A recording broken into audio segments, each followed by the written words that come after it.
முழு பூசணிக்காவை சோற்றில் மறைப்பது போல அதிமுக ஆட்சியின் சாதனைகளை அமைச்சர் மா சுப்பிரமணியம் மறைப்பதாக அதிமுக மருத்துவர் அணி மாநில இணை செயலாளர் டாக்டர் சரவணன் விமர்சனம் செய்துள்ளார்.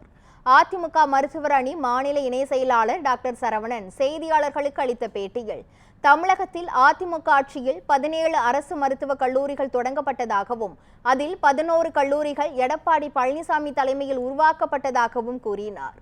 மதுரையில் எய்ம்ஸ் மருத்துவமனை கட்ட 224 ஏக்கர் நிலம் ஒதுக்கப்பட்டு 18 கோடி ரூபாய் பூர்வாங்க பணிகள் செய்யப்பட்டதாகவும் தெரிவித்தார். சுகாதாரத்துறை அமைச்சர் மாசு அவர்கள் வந்திருந்தார்கள். வந்தவர் மருத்துவக் கல்லூரியில் ஆய்வுகள்லாம் முடிச்சுட்டு போகிற போக்கில் முழு பூசணிக்காய் சோத்தில் மறைக்கிற மாதிரி சில விஷயங்களை சொல்லிட்டு போயிருக்கிறார்.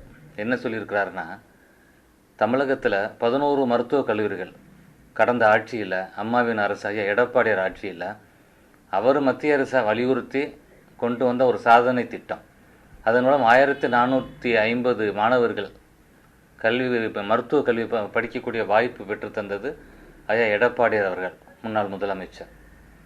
அதை மறைத்து என்ன சொல்கிறாரு, அந்த 11 கல்லூரிகளோட அதை இன்னும் கொஞ்சம் அதோடைய ஃபெசிலிட்டிஸை, இன்ஃப்ராஸ்ட்ரக்சரை, செயல்பாடை இன்றைக்கி இருக்கக்கூடிய முதலமைச்சரை தான் அதை ஏதோ பண்ணதா ஒரு பொய் செய்தியை சொல்லியிருக்கிறார்.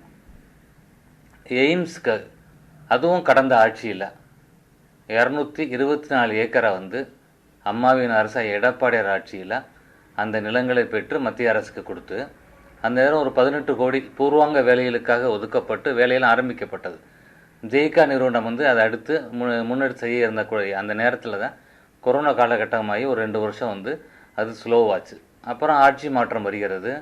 அந்த நேரத்துக்கு ஒரு செங்கலை எடுத்துக்கிட்டு அரசியல் பேசிய இன்றைய துணை முதலமைச்சர் உதயநிதி அவர்கள், அதுக்கு பிறகு இங்கே இந்த 4-4.5 வருஷத்தில் என்ன பணி நடந்திருக்கிறது இந்த எய்ம்ஸில்,